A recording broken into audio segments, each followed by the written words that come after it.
That habit you can't seem to break no matter how hard you try, it's not a willpower problem. It's your brain. Your brain has wired a specific loop that runs automatically whenever certain triggers appear. And it turns out this loop is actually trying to protect you, not sabotage you. Understanding this neurological pattern is like the missing key to finally breaking free from the habits that have controlled you for years. Think about it. You've probably tried to change a habit dozens of times, only to find yourself sliding back into the same old patterns. But what if the real issue isn't your determination?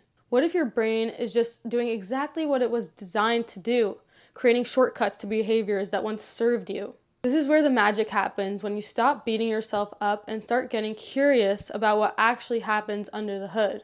Ever notice how your brain has these invisible pathways that lead you right back to the same old behaviors? That's because habits aren't random. They're predictable neurological patterns with specific triggers and rewards.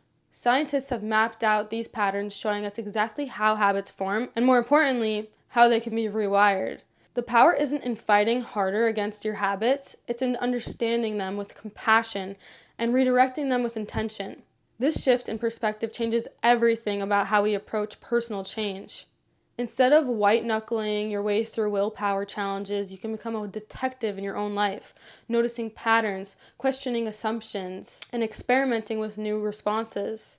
The truth is, we're all habit machines, one way or another. From the moment you wake up to the way you respond to your stress, your brain is constantly running familiar programs. Some serve you brilliantly while others keep you stuck. What makes the difference isn't how hard you try, it's how deeply you understand what's really driving those behaviors in the first place. When you realize your brain is just trying to meet a need, maybe for comfort, security, or an escape, everything just starts to shift. You stop being the villain in your story and start being the hero who's figuring out a better way forward.